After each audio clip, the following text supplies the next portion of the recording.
Assalamualaikum to all my brothers and sisters all around the world, pati na rin po sa ating mga kapatid sa iba't ibang reliyon. Kamusta po kayong lahat? Inshallah po nasa mabuti kayong kalagayan. So for today's video is all about Gwen of Cebu. Oh, alam ko, kilala nyo na yung tinutukoy ko. Si Wakwak, diba?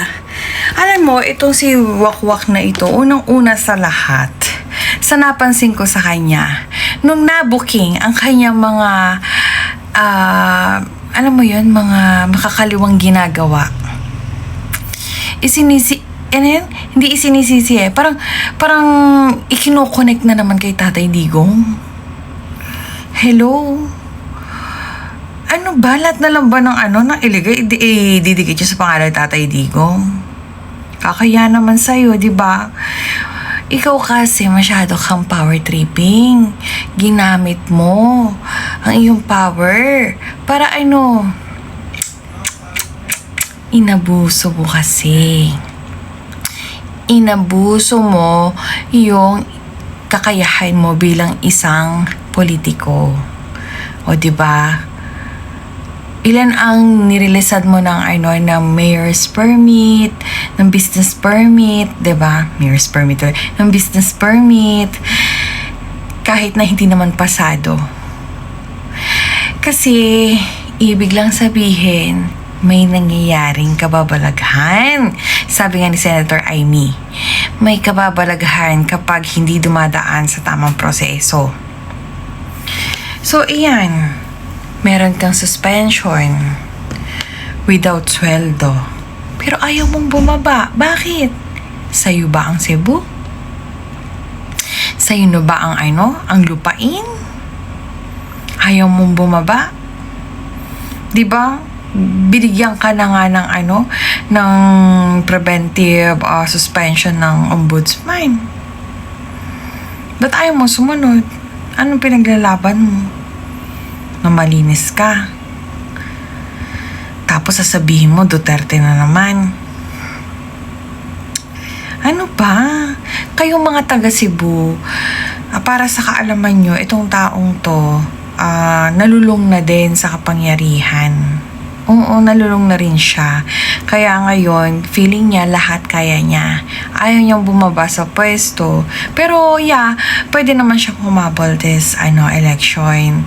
Kaya lang, ako sa inyo, wag niyo siyang iboboto. Kasi bakit? Nalantad yung kanyang mga ginagawa na labag sa batas. Ayun nga lang, ikino-connect niya dun sa kaso ni Tatay Digong, na isisisi na naman kay Tatay Digong. Buti na lang talaga itong si Moises, isinampa hanggang ombudsman ang kaso. So, salamat sa iyo, Sir Moises Garcia. Sorry, hindi ko maani yung dompre. Ano ba yun? Basta, iyon.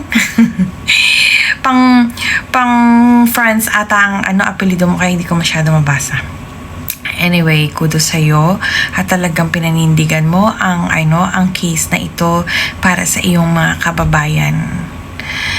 Talagang tayong mga Pilipino, kapag alam natin nasa tama tayo at kailangan na natin baguhin ang isang mali, lalaban tayo sa tamang paraan. Kahit na niyuyurakan na ang pagkatao natin at tinatalampak-talampak na tayo, ipaglalaban pa rin natin kung ano ang tama. So, kudos sa'yo, Sir Moises. So, going back sa mga taga Cebu, wake up call. Wakwak, diba? Pangalang Wakwak. Aswang yun, diba? Iyan. Kaya, beware. Okay? Wag na kayo magpabudol sa kanya. Gwen Garcia. Gwen Garcia. Ano ba yan? Oo, basta yung Wakwak. Oo, yung matandang retokada din. Diba? Kami kasing mga retokada, nagkakaintindihan kami.